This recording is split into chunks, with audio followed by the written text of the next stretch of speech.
if any jazz musician says they're not a fan of Charlie Parker, what that's it's kind of like they're just trying to be edgy, I think maybe You because make you it you make it sound like comics fans who would say that they don't appreciate Jack Kirby, yeah, right? yeah. I mean, totally. Yeah, or any of these giants who like change the face of the art, you know. Yeah, you compare him to Neil Adams in this book. Yeah.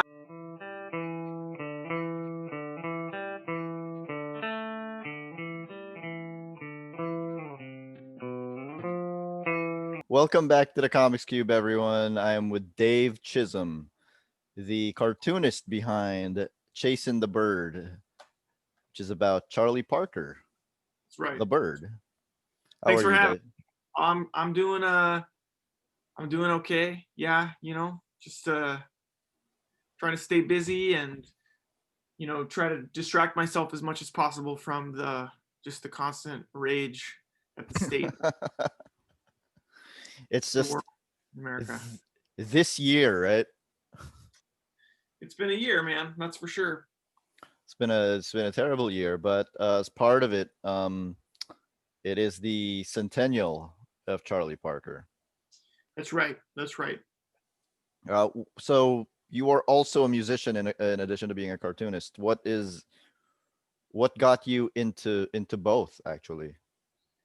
You know, I would say probably just my upbringing. Um, neither of my parents are like artists or musicians, but they both they both love music and art and comics. And so, the earliest music I remember hearing is like my dad spinning Miles Davis, Sketches of Spain, Kind of Blue, Charles Mingus, Mingus Moves, Let My Children Hear Music, and then like some Beatles and more typical kind of stuff for someone of his age and like demographic and stuff. And then and then to this day, my mom claims my first word was Spider-Man. Um, and I've always made comics. Ever since I was like 4 years old, I've been drawing comics and just been obsessed with comics form and stuff like that. And the Tooth Fairy brought comic books instead of like money to our to my when my brother or me would lose teeth. And it was cool because the comics that the Tooth Fairy brought were like 1980s black and white boom, like indie comics, like Yummy Fur and just out there stuff. Like Yeah. it was atypical stuff that really kind of like I'm really grateful to have been exposed to such strange stuff, at a young age, maybe inappropriately young age. But like, but yeah,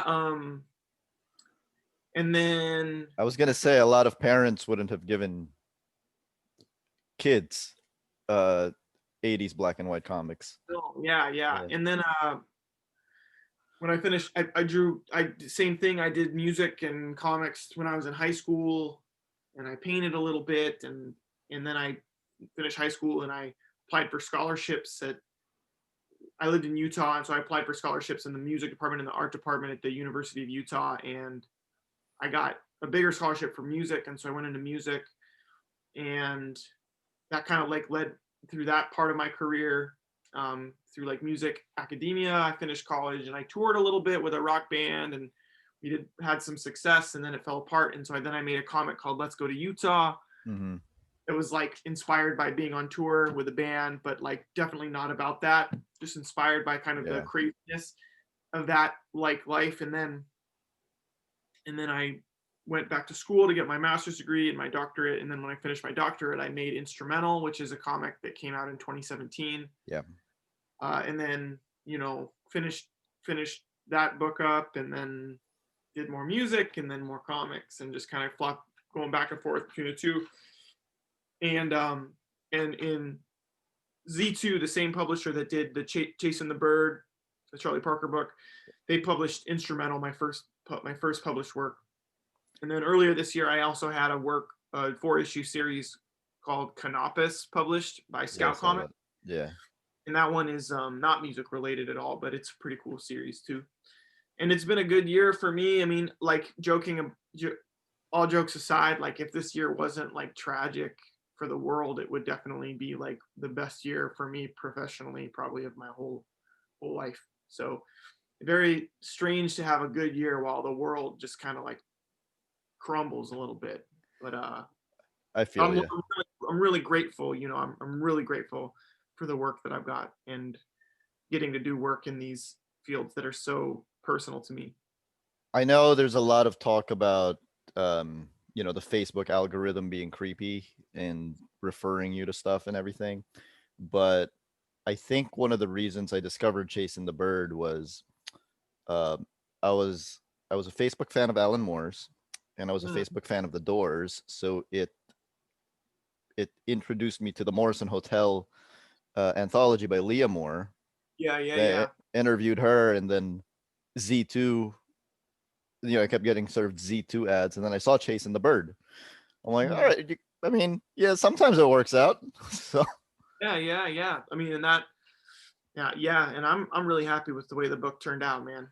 Uh, yeah, I'm really happy with it. Did you dig it? Did you enjoy it? loved it. I loved it. I was gonna say, what did you think of like what do you think of music and comics? Like, what is the common thing between the two of them in terms of the creative process? Boy, that is a great question. And I teach a class at a college in Rochester, New York, at a college called the Rochester Institute of Technology, RIT. I teach a class called Comics and Music that's about this topic. So this is a Mm-hmm. big obsession of mine. Is like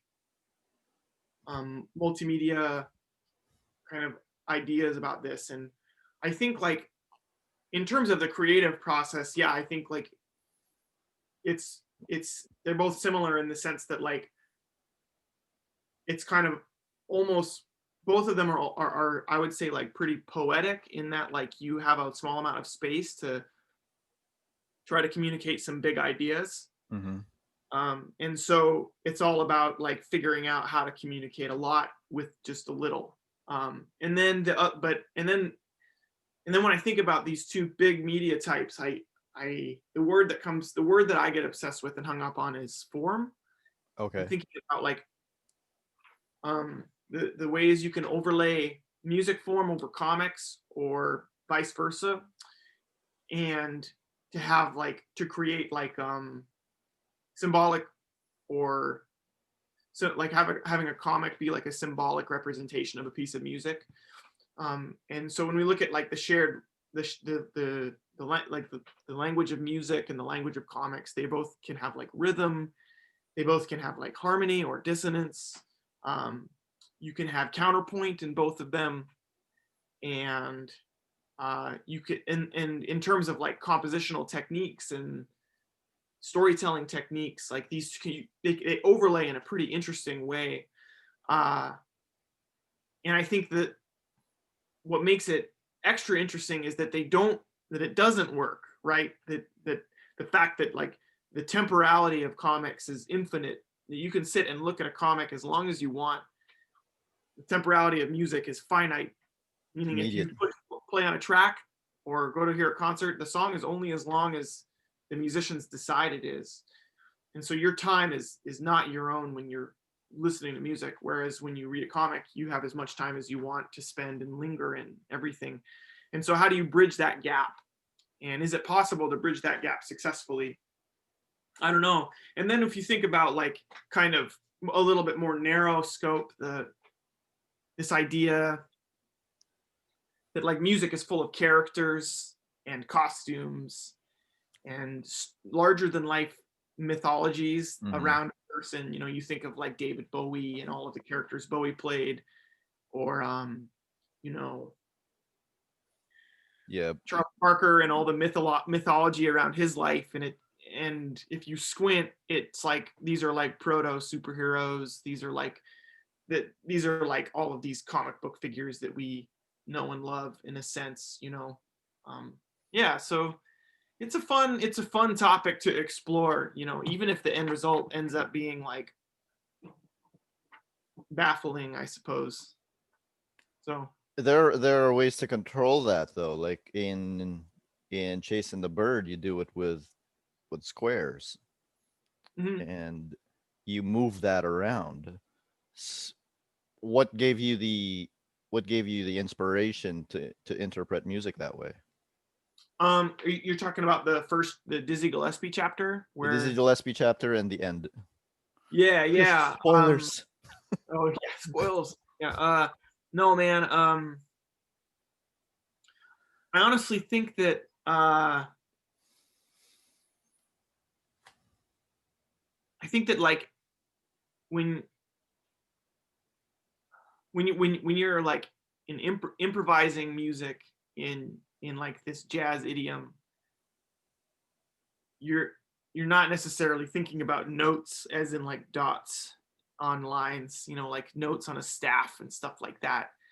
I think that maybe if you're thinking visually, you're thinking more in terms of like shape and line, and um and so as I one of the challenges of doing this book is like how it was like how am I going to interpret this music visually, and is there any way to make that interpretation a little more meta? Like there's this famous quote by Charlie Parker that's like, you play the life, you play your life in your horn or something like that. Everything you play, everything that you play is from your life. And so I was like, well, let's make the notes coming out of Charlie Parker's horn look like panels in a comic book, because that's what you're reading is a comic book. And so There it is.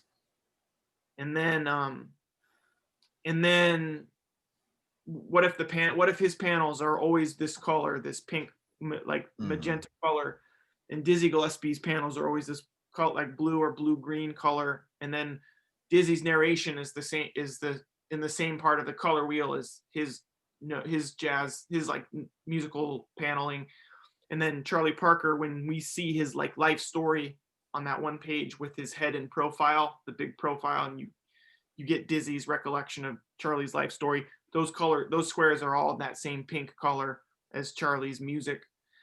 And then for the rest of the book, Charlie's music kind of always became this like kind of magenta, like pink kind of warm hue that came back again. And then I knew at the end it was kind of like a big ask, because every script page that I wrote had to be approved. It had to be approved by the Charlie Parker like estate. Really? Yeah, yeah. This is like this was like a process in getting this out, because and thankfully they were super easy to work with. They let me take risks, obviously. They let me be a little more playful with it than they had to. I mean, they let me take some like fun liberties with it. And so when it came to that end sequence, I was like, I'm gonna do 18 pages with no 18 consecutive pages with no dialogue. It's just music. And you did it. so for that one, what I did is, hang on, I'll show you. Okay. I have it right here. So one of these sketchbooks. Yeah, it's right here.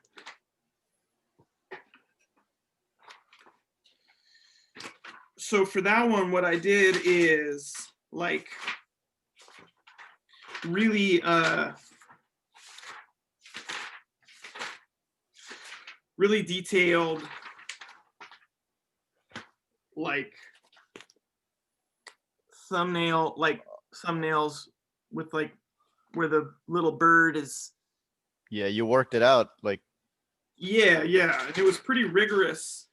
I think I did several versions in this sketchbook of this sequence just to make sure that yeah, there it is. This is like the first one. Man. And so you get the song,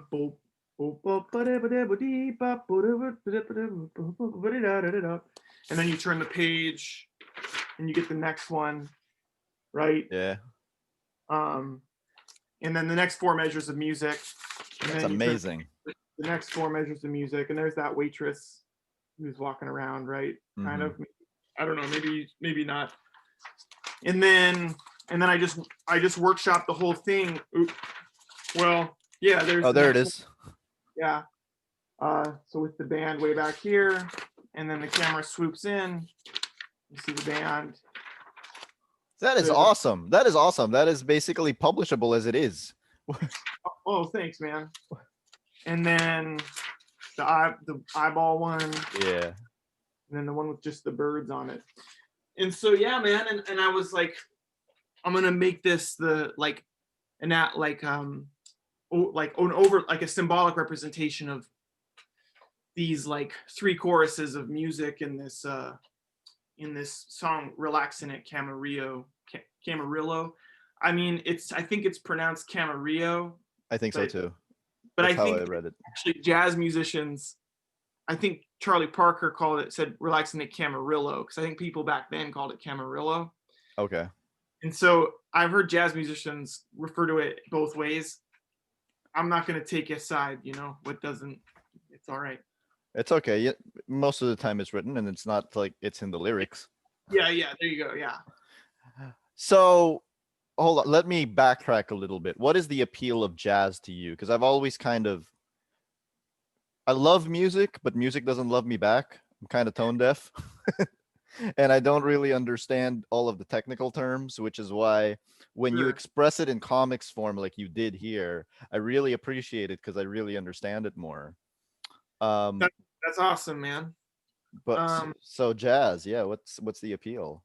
well, I think at various points of my life, jazz has carried different appeal, a different appeal. Like when I first was curious about when I was a kid and my dad would put on like Miles Davis records, it was always just like this this super mysterious sound. Like there was no singing in it, there were no lyrics in it. It wasn't like on MTV, it wasn't a music video. It was just this like mysterious, there was a mystery about it, and that was really appealing to me when I was really really young. And then fast forward, to like I started playing the trumpet when I was in like 5th grade, and then by the time I was in 8th grade, my brother was in 9th grade, and he started playing in the jazz band at school, and they seemed so cool, right? Everyone seemed so cool, and it was like music that was like cooler than like the band music that you play in like wind ensemble, right? Yeah. So I was like, I can't wait to be in jazz band next year because it was like a badge of honor to be like cool, right? Um, at least when you're in 8th grade, it seems cool.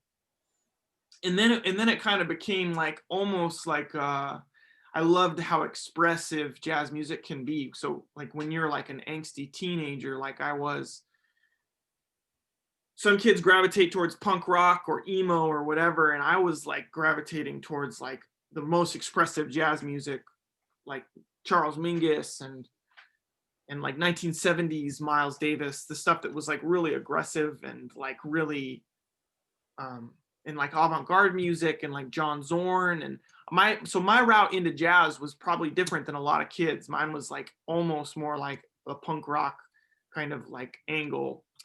And then, get into college, and I would say like my relationship with jazz music eh, since then is kind of like it does this, Mhm. sometimes I'm really obsessed with it, and other times I'm a little bit more like, you know, I love playing it, but I don't necessarily always love listening to it, you know. That's normal though, right? I mean, like I think yeah, I think for people who study it too, like 10 years of college doing this and then like a million performances and being like judged by people who you admire, it kind of like almost triggers some anxiety in me to listen to okay. jazz music whereas when I put on like, Fiona Apple, Yeah.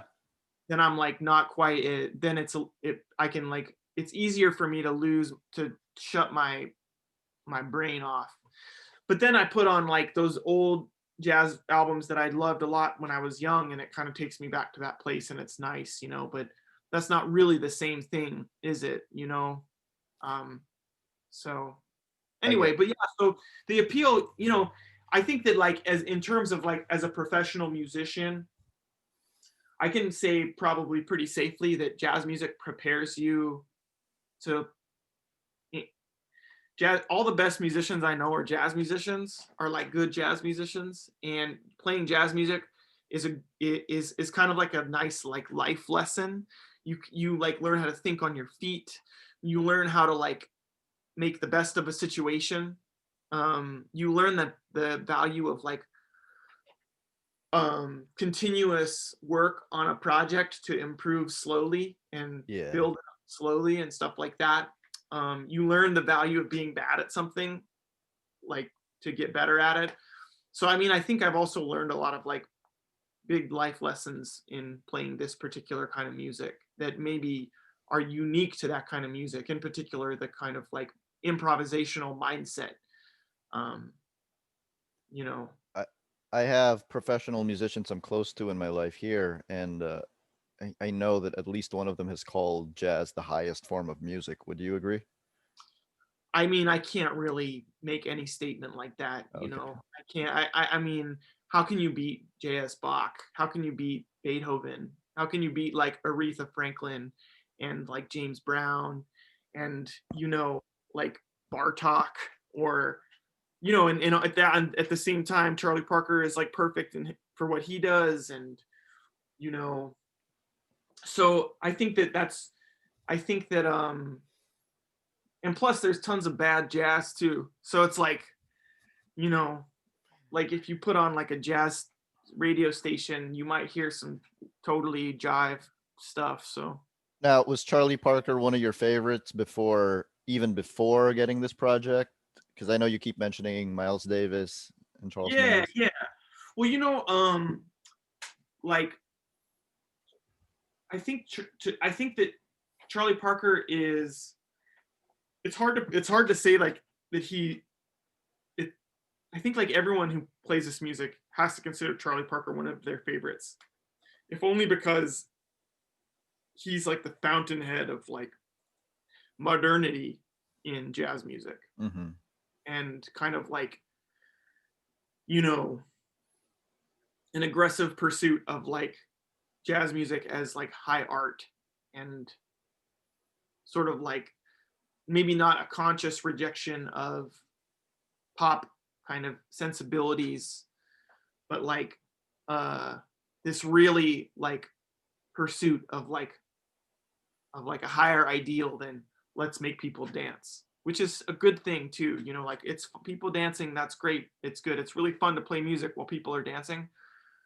But Charlie was more, I feel it felt like it's almost like admiring him for his ideals and his pursuits on one hand, and on the other hand, when you study jazz music and you learn improvisation, when you're learning this music, such a huge percentage of what you're learning comes from Charlie Parker. Yeah. So like getting an undergraduate degree in jazz music, you're gonna you're I mean like 80% of what you do is gonna be like traceable back to Charlie Parker. So It's interesting. so so like it's hard. You can't you If any jazz musician says they're not a fan of Charlie Parker, what that's it's kind of like they're just trying to be edgy, I think, maybe. You Because make it you make it sound like comics fans who would say that they don't appreciate Jack Kirby, yeah, right? yeah.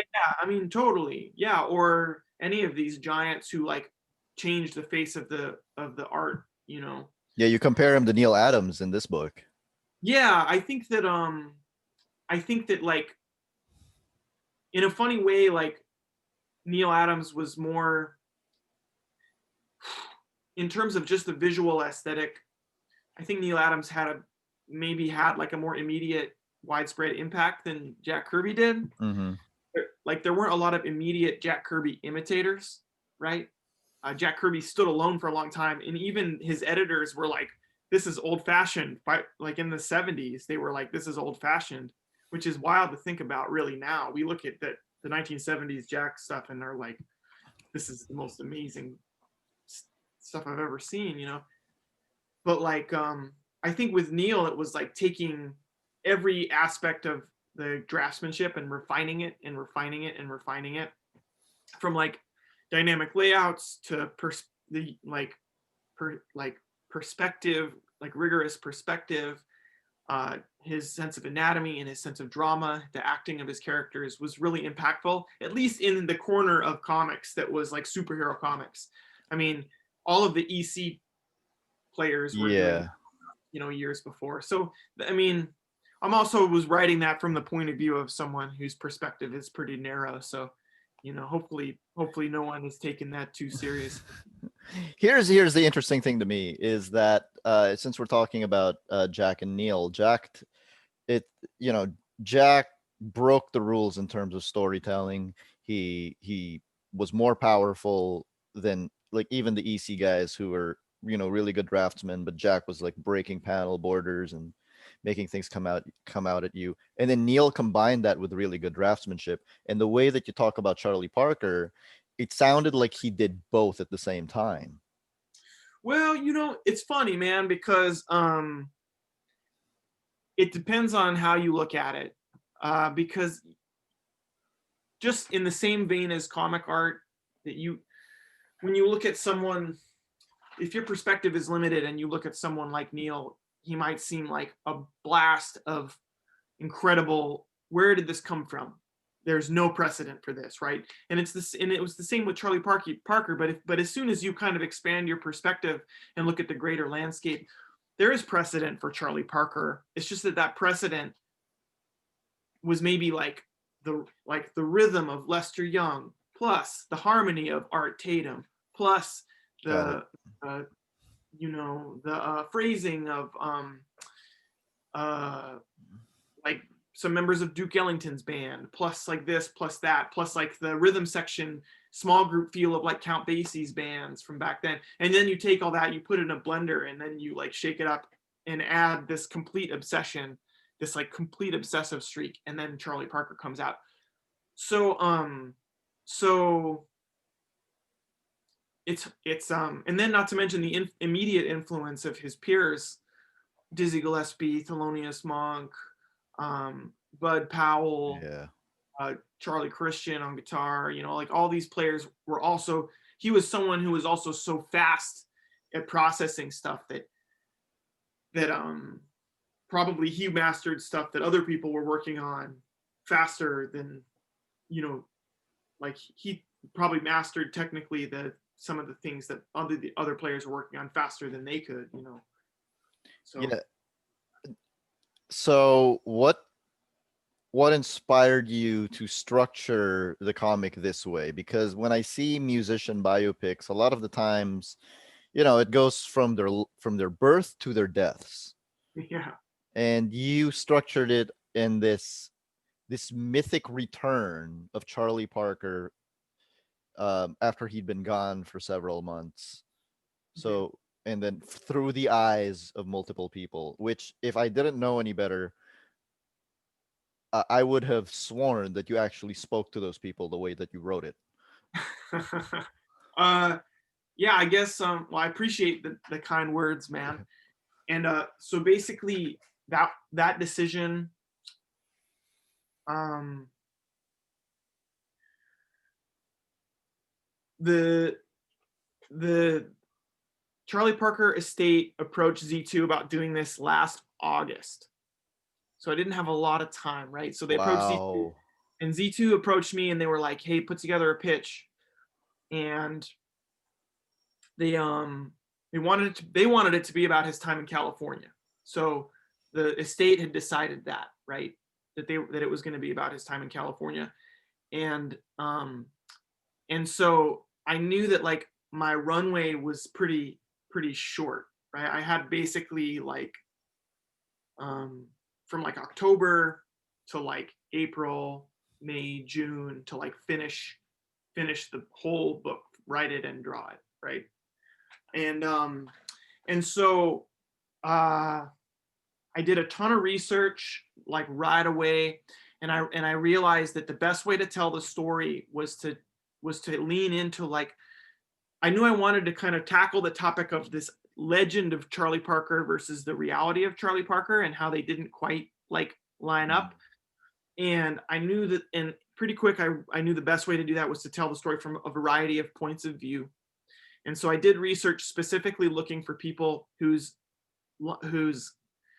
circumstances intersected with Charlie's circumstances while he was in California. And once I settled on those people, I found like as much as I could about them. But to be honest with you, some of those chapters, like there wasn't a ton of source material, and so it's good that you said it sounds like it felt like It felt like you interviewed them. I mean, that's nice to hear, because some of them, because like a few of those chapters there was very little like source material, so it's just from my imagination. I was gonna say there's 12 references listed in this book, and you did that in a year. Yeah. I finished the line art in March, actually. So I started in October and finished it in March. So I don't know how I did the math at that point, and I realized that I had done like 7 pages a week for like that span of time continuously. And so it was like, I don't even really know how I did it. It was a pretty like fevered, obsessed stretch of time. And yeah, I mean, and what that allowed me to do is also kind of like play with fact. So sort of like lean into the fact that like not every character is going to have a totally accurate story, and that's almost what it's about, is the fact that like all of these people are seeing just a portion of Charlie Parker. Yeah. And even then their vision of Charlie Parker is permanently altered by their own filter that they can't escape, right? So Julie is permanently, she like admires Charlie Parker so much that she can't see his shortcomings until it becomes like way too much for her to kind of like to deal with. Or like Ross Russell's experience of Charlie Parker is kind of colored by the fact that he was tied to him like in a business contract, right? Yeah. Or like William Claxton's perspective is like that of a young middle class like white dude who lives in the suburbs. So his perspective is really narrow and limited, and you kind of see that in the paneling and in the colors of that chapter. It's like a more of like a basic kind of layout, a 2x3 layout for every page, and the kind of simpler colors and stuff like that. So yeah, man. I was gonna say every chapter has its own motif, its own. It looks like its own comic. So if you told me that you released it in serialized form first, I'd have believed you, because it all looks different per chapter. And Yeah. do you have any particular inspirations for each of those chapters? Because I think I see some Darwin Cook. Oh yeah, definitely. Yeah, the 6th chapter is definitely like a real homage to the Parker books. That was my style guide. That's what I was thinking. Yeah, the Russell chapter. It's like, oh, I wonder if this is on purpose. It looks like the Parker books. Yeah. The Dizzy chapter, I really wanted it to be like dynamic and visually inventive, and I wanted it to have like be fairly designy with like big black shapes on the page, in a way like it's my bad impression of like Toth pages, Okay. So my style guide for that is like, I have a couple books of Toth, like EC books, or Weird or Eerie, or one of those like little Toth was incredible, wasn't he? yeah, oh yeah. But like I think that it probably wasn't the best impersonation of him. It just still ends up looking like my art anyway. And then the 2nd chapter is Zorthian, the artist, and for that one I was kind of like using Mobius as a guide for that. I see that. I was gonna say it looks like it looks European. Yeah. So the kind of like maybe a higher panel count per page, maybe the camera angles can be, sometimes they're a little bit lower. Like with Mobius, you get a lot of really low camera angles of wide scenes and stuff like that. Some of the rendering and Yeah, inking is. more rendering. Mhm. Yeah. And then the third chapter is the William Claxton chapter, and that one is sort of like my riff on sort of like old time like Archie comics, or something that's a little bit more like simple, like teenager kind of comics, you know. Complete with the Ben-Day dots and everything. Yeah. And then at that one point in the chapter, the style kind of gets thrown out the window when William Clack, the narrator, talks about like race and Yeah. he drops Charlie off, and the style like this kind of lighthearted style kind of gets like melted away. And then for the Julie McDonald chapter, I was really I kind of figured she was this like bohemian who was interested in breaking boundaries. So I was like, no panel borders, no boundaries in this chapter, right? So in that chapter, I was trying to sort of like do my riff on artists who use like a lot of photo reference for the visuals, but also ink with a really loose style, sort of like Bill Yeah. Sienkiewicz and stuff like that. Although I would never, you know, these are like my ideals, and I'm like trying to shoot for that ideal and doing my best, you know. And then the Coltrane chapter, I figured like Coltrane is someone who sees like detail where other people don't see detail, who would probably see the world in a totally unique way. And the best choice for that felt like Sergio Topi. I see that now that you mention it. Yeah. Yeah. The Darwin Cook for the, and then for the bookends, for the opening and the closing, that was just basically like my style, I guess, you know, for the intro and the outro with the all the birds and all that stuff. It's great. It's a love letter to both jazz and to comics. Oh, I absolutely. love it. Yeah. Talk to me about, and I know this might be a dicey question. Talk to me about being a white man writing about race in 2020. Yeah, man. Well, yeah, I think like it was a Race it, in that time period as well. So well, look, first off, I'm gonna readily say that like the way the characters talk about race in this book is more contemporary than it would have yeah. been back then, and I don't have any problem doing that. And hopefully, like people can kind of get why that's the way I went about it. It's an important conversation to have. Yeah, and too often, from my point of view, like first, like it was a huge responsibility and a huge honor that the Charlie Parker estate like gave me the keys to the car. So like first, like I applied for the gig and I got the gig, and Mm-hmm. and then I was like, okay, this is a big responsibility. And I knew that there were some things that I had to talk about in this book, some big topics that are scary topics, that are like uncomfortable topics in America and in the world, and race and drug addiction and alcoholism and, you know, sex addiction and all this like stuff that comes up. Like it's like a laundry list of like uncomfortable topics with this story. And so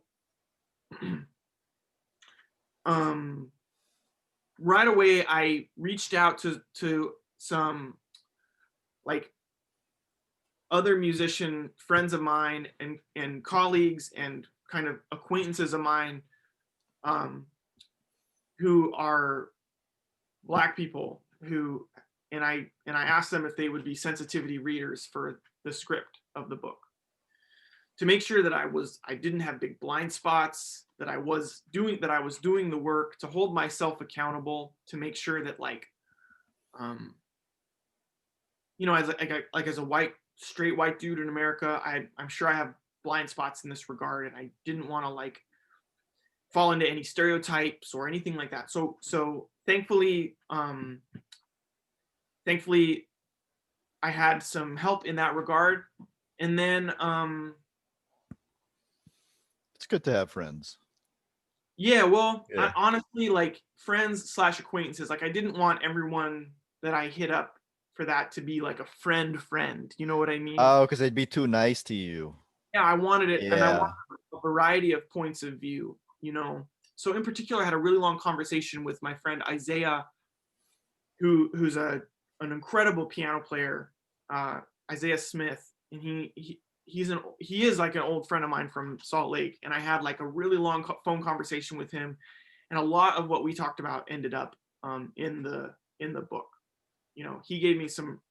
It was like a really amazing, insightful conversation. When we talk about jazz music, you know, it's not a controversial thing to say that like this is music that comes out of Black America in the early and mid part of the 20th century, right? And the music has origins that, you know, are painful, right? Mm-hmm. This the ultimate roots of this music is like slavery, like the biggest like blight tragedy in American history, right? And uh, the, The second is Donald Trump. I totally agree with you. And so when we look at the history of this music, though, it's fascinating because like there are all these years of percolating, and then you get to the early 20th century, and this thing is born that's like called jazz, and it's kind of a derogatory term, you know, like Duke Ellington and Charlie Parker and Charles Mingus didn't like the term jazz. They didn't want to use the term jazz. They wanted a new term, um, and the term still stuck, you know. And the birth of jazz music really coincides with the birth of recording technology, right? That's interesting. And recording technology is so if we look at like jazz music, what it really is like folk music, uh, Yeah. music of the people by the people. That's origin isn't in like notation, right? There are elements of jazz music that are never notated, that you kind of have to know it, you have to hear it to play it, or like learn from like a master, right, to get these non-notated bits. And it's mostly rhythm with jazz, right? It's mostly like rhythmic things. In before recording technology, the folk music of the world, the only way it would reach the world is if someone went to the folk and wrote down their music in notation and then Mhm. published that, and then that's how it would spread everywhere. And so it was necessarily going through the filter of some person probably of upper class European descent, right? Yeah. And so when we look at the history of music, jazz music has a really unique spot in that like its birth basically coincides with this ability for the music to be learned from its source material for the first time ever on a massive scale. I So, get so you. you could be like a young Django Reinhardt living in France, and you could get records of Louis Armstrong and of um, all these Yeah. old New Orleans jazz musicians, and you could learn from the source, right? No matter what color your skin was or what your cultural heritage was, you could still learn from the source, right?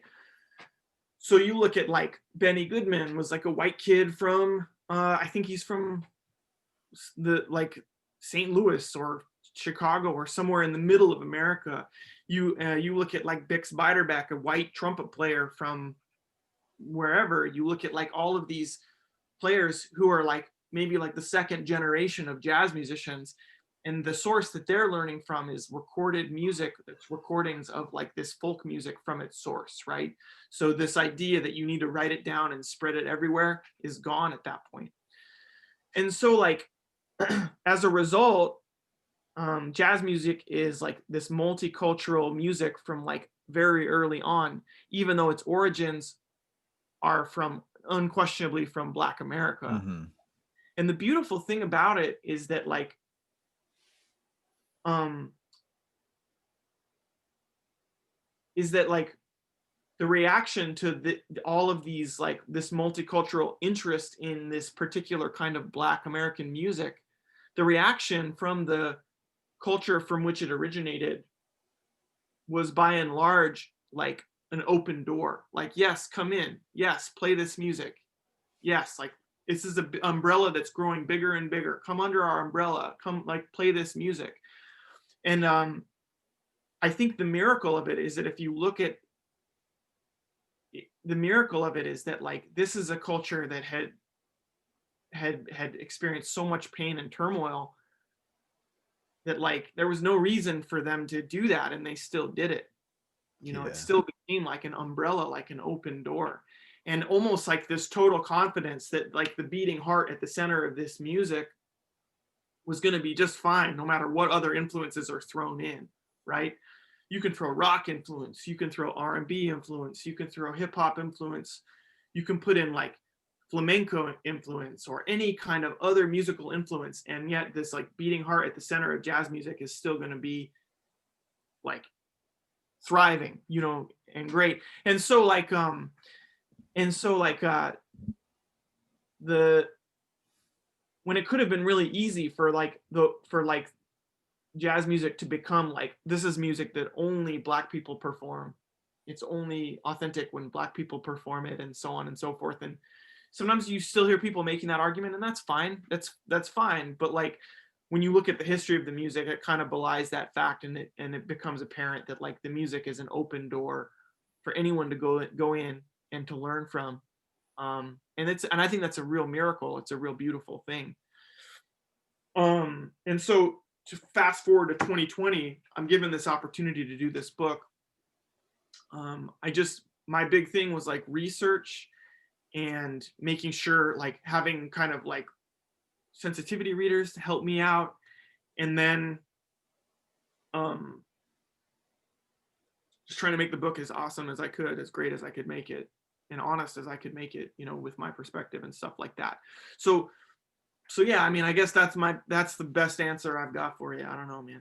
Charlie Parker says that too in the book. Basically, he recommends, Polish musicians, European musicians, and he gets flack for it.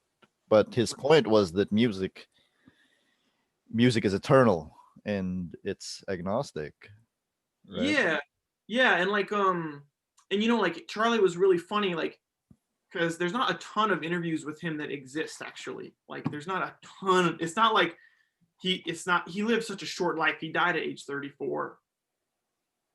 Um, and in every interview, he manages to like name drop some European musician. It's true. It's Mm-hmm. true. He manages to be like, oh, I've only been listening to like Boulez or something like that. I don't think Boulez was one of the ones he mentioned, but Yeah. you know, like just some like Stravinsky or Bach or whoever. Um, and so I knew that had to be part of it, but I also knew that there had to be a part where he kind of reconciled the obvious fact that like black music was central to his experience as well, you know. It gave me the impression that he'd already mastered black music at a very young age. So like later on, he was just listening to European music and whatnot because he's Yeah, like, well, I already know it.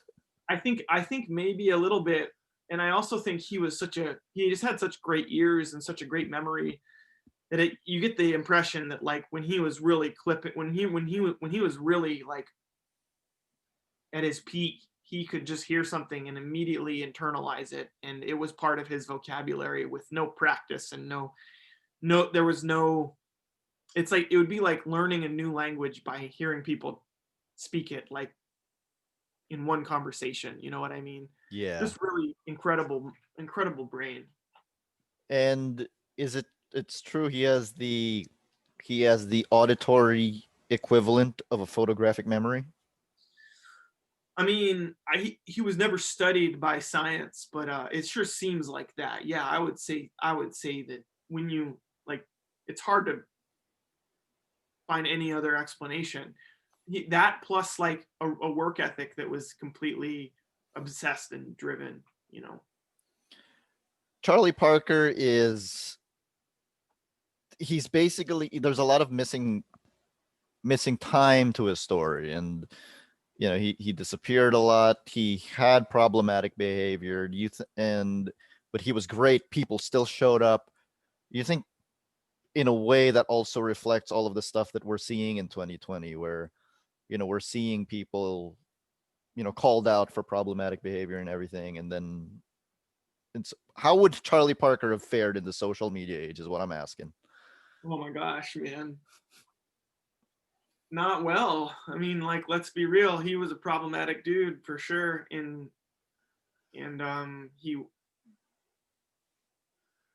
I mean, Do you think he would have still, we would still have been listening to his Spotify, his records? boy, I don't know, man. I tend I don't know. I tend to feel that if somebody is truly great, we always overlook their flaws, right? It's a really good question. I at one point I had this Miles Davis book that was like this really unusual, slim, like picture book, like illustrated book about Miles Davis. And at one point in that book, and I wish I still had it, because it was a really beautifully illustrated book. It said that, like, if we were to judge Miles Davis's music by the way he treated the women in his life, we should burn all of his records. And the book said that. And this is a book that was like not in the Me Too era. This was probably like 20 years ago when I read this book. And I was kind of like, back then I was like, wow, you know. And I suppose like we hold these artists from a different age with different standards to a slightly different standard, right? So like we still study Wagner in music school, even though Wagner was like this completely despicable anti-Semite. We still study Beethoven, and obviously like we champion the incredible genius of Beethoven, despite the fact that Beethoven was like probably responsible for his nephew's suicide. Oh man. It's really like horrible, right? And people don't know that. People don't know that. No, That fact has been forgotten. and we studied Charlie Parker despite the fact that like Charlie was like suffered from a lot of like he suffered from addiction, which isn't necessarily something to condemn someone over. We know now in the modern age that addiction, we don't blame the addict anymore in like the current rational world. We don't say like if you're addicted to drugs, it's your fault, right? We see like that there's something at the root of that makes people seek these escapes, right? Yeah. And if we don't ever treat the root, then that's going to be a problem, like running out of control for people's lives. And it's also just a really human thing to addict to things. It's just that some people addict to positive things and other people addict to negative things. You know what I mean? Like we're all addicted to reading comics, and Can't stop. you can't stop, right?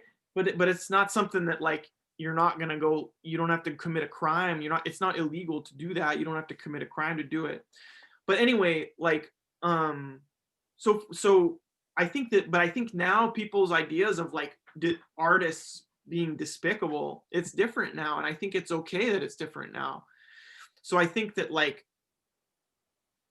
what would if Charlie Parker lived the exact same life he lived back then, now it would be hard for that. But then the social circumstances are a little different now. The resources are different now. The way we talk about these things is mostly different now. And I think he would have more tools to deal with it in 2020. So hopefully if he's reincarnated and the Charlie Parker 2.0 comes back in 2021 to save the day, he doesn't fall into all of those same traps that he fell into back. Someone with that temperament doesn't fall into those same traps now that he did then. That's true. That's my optimistic point of view anyway. He also wouldn't have been able to pull a disappearing act in 2020. Because No. yeah, he would have been easily found. That's a completely different thing from way back in then. Yeah. I mean, definitely in the social media age, we all have like our digital like leash that we carry around with us everywhere. And so it's hard to really be mysterious in 2020.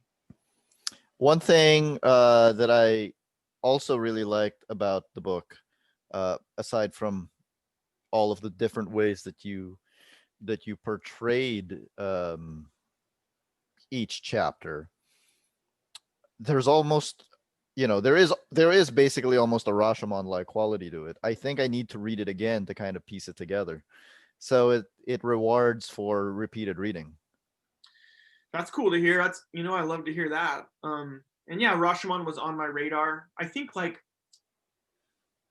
you know, for a second early on, I considered like having multiple versions of the big kind of culminating performance at the end of the piece to see the different points of view. You know Yeah. what I mean? In a real true like Rashomon fashion, to see like exactly what Julie would see or exactly what Russ would see in all of these characters, or Ross would see in all of these characters.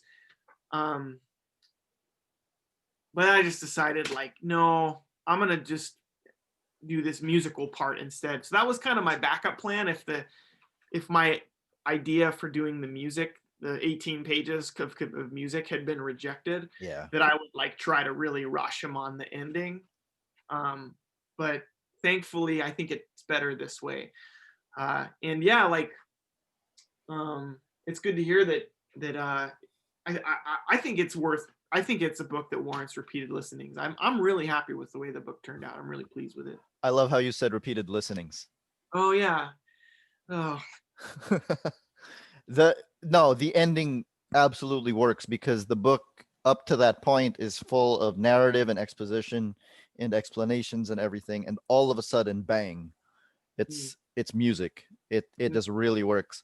So speaking of that, I want to ask, Z2 Comics, you mentioned Bill Sienkiewicz earlier. Bill Sienkiewicz has a Jimi Hendrix comic. Z2 Comics is about, putting music in comics. What is the appeal of visually depicting music in a silent medium? man. Uh, And I is think it hard? I think the appeal. I think the appeal for I don't. I think the appeal for artists is one thing, right? The appeal for the artist, I think there's a couple different appeals. So one appeal is like it's a challenge, right? It's a fun challenge.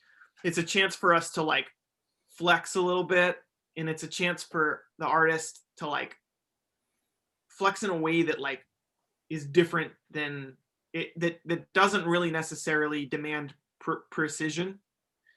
Like, yes, if you draw someone playing a guitar, you want to get it kind of right, the way the hand looks and all this precise stuff looks and everything. But like music is this kind of like non-visual element, and taking that non-visual thing and like trying to give your reader synesthesia so that they see the sound instead of, it's a fun Yeah. challenge, right? And it lets you kind of lean into the organic shapes that we all love to draw, lean into this abstraction, lean into some symbolism. um there's like so many different ways to interpret music, so it's really open-ended.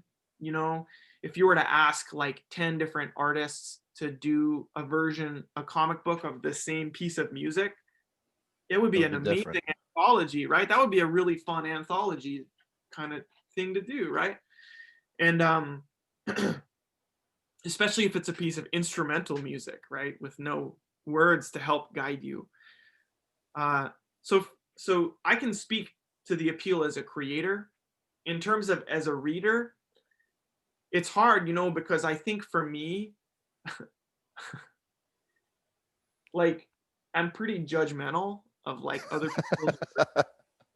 So like Yeah. I'm always kind of like looking for when it's like what I always tell. It's like what I tell my students who in my class is like, whenever you read something, yeah, and you enjoy it or you don't enjoy it, but always have that part of your head that's like from the creator point of view, where you're like saying, what could I do differently to make this better? you Oh, know that's interesting. and So so even like, if you don't like a comic, it's like how what change would I make to? yeah, yeah. And like every time my wife and I watch like a movie, it's almost like just our natural way of talking about it, and it's probably no fun for anybody else but us, is to say, oh, wouldn't it have been like way better if like, wouldn't it have changed the dynamic if the main character of Interstellar was a woman, Yeah. and Anne Hathaway character was a man, and that it was a woman leaving her children instead of this cliche of like a father leaving his children to go save the world. And like this kind of like, what if it would have been this, what if it would have been that, and even right down to like inking, like what if they would have like colored this whole part of the panel black, or like Yeah. ink this part black instead of putting in all that detail. What if this background was completely detailed instead of just a solid color, blah blah blah. Like what if they had, and so on and so forth. Like, and you can get really like, you can disappear in your own belly button with this kind of line of thought. But I do the same thing. And people think it means that I hate a movie. I'm like, it no, doesn't mean I hate the movie. It's just a fun mental right, exercise, yeah, right? yeah, totally, totally. Speaking of, you wrote this book about a legend, and the intro was done by another legend. What was that Yeah. like? Getting the only Kareem Abdul-Jabbar to write the intro. I mean, it was like such a total honor, man. Really, like what a, like, he's like a legend, even like not counting his basketball playing. Yes, He's like a giant, like in terms of just like, he he's just like like an incredible cultural figure. And what makes it even more incredible for this is that he's like his dad was a jazz musician, and Kareem is like a huge jazz fan, and Kareem is actually like a scholar on like the history of jazz in Los Angeles. really. Yeah, totally. There was Like, an article. There was an article in the LA Times that he wrote about the history of about jazz in LA in the 1950s. man, And this so guy. like, he was the perfect person to write this intro, and I had nothing to do with getting him to write it, other than the fact that like I drew the book and wrote and drew the book, and they sent the book to him, and he was like, yeah, he liked it enough to write that intro. And man, it's such an incredible, it's what can you say, those, it's so powerful, right? it's it's just like, it's like a gut punch. It's amazing. Man, I gotta say, like, I spent my entire basketball fandom hating Kareem Abdul-Jabbar because I hate the Lakers so much. But that's what sports is, right? Yeah, sure, yeah. And then you find out everything about Kareem Abdul-Jabbar outside of basketball. And I was like, why does he seem like the most fun guy to, to hang out with? This conflicts with everything I know. Right, right, right. Yeah, fandom is weird that way, man. Sports fandom is weird, for Yeah, it sure. is. It really is. It's it's everything that people treat with politics, but like in a place where it doesn't matter. But I mean, that's amazing. So you did a book about a legend. The intro was done by another legend. Yeah. What's next for you for comics? Well, I'm working on. I'm almost 50 pages into my next graphic novel, and the contract is signed, and I can't talk about it. Maybe we can when you can talk about it. You know what? All I can say is that, like like I'm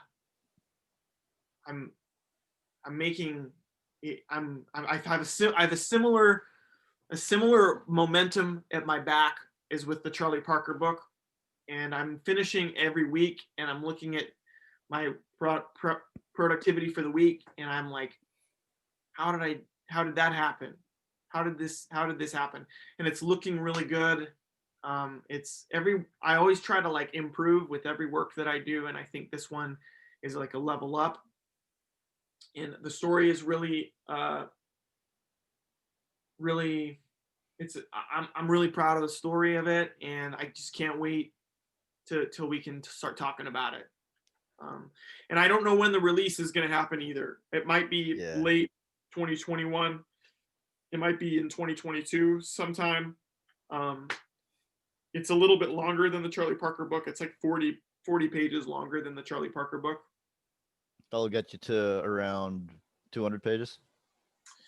Um, Nearly. my script is for 180 pages. Okay. Yeah.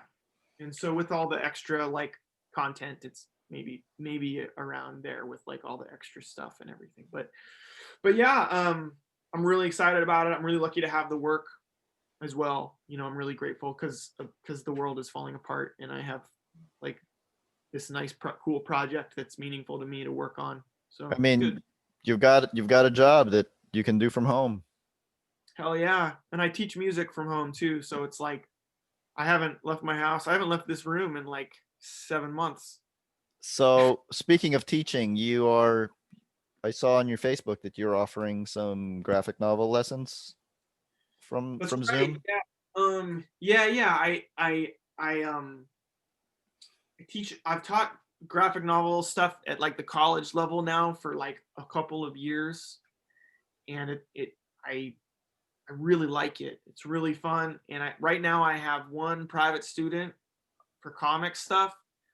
She's like in like 6th grade or something like that. Just this girl who like is really driven, and she's a great student. And I'm like, this is really fun, and I should get some more students who are like this. So yeah, I put out an offer, and I've had a few people get back to me, and it's should be really hopefully I can snag a few students who are really interested.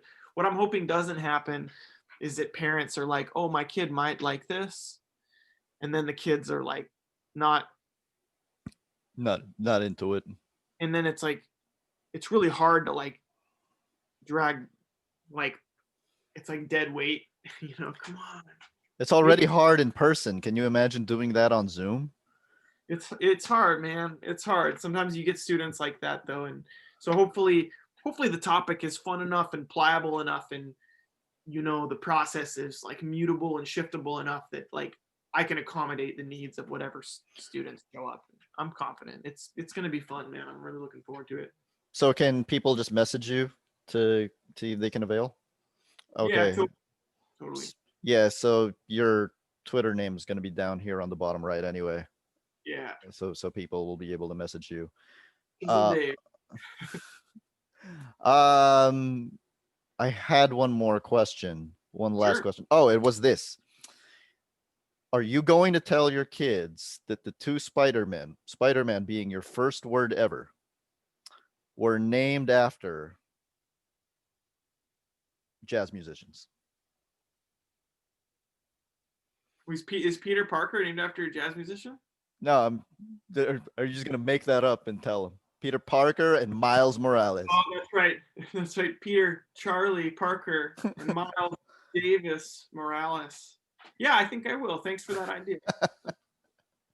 Miles's dad is Jefferson Davis. That's a running joke in the comic. Yeah. Wow, man. I love the movie. I haven't read any Miles Morales comics though.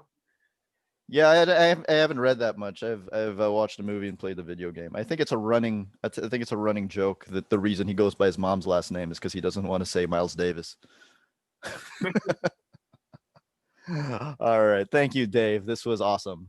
Hey, yeah, thank you, man. I really appreciate it, and this has been really fun. Chasin the Bird, everyone. Links down below for purchase.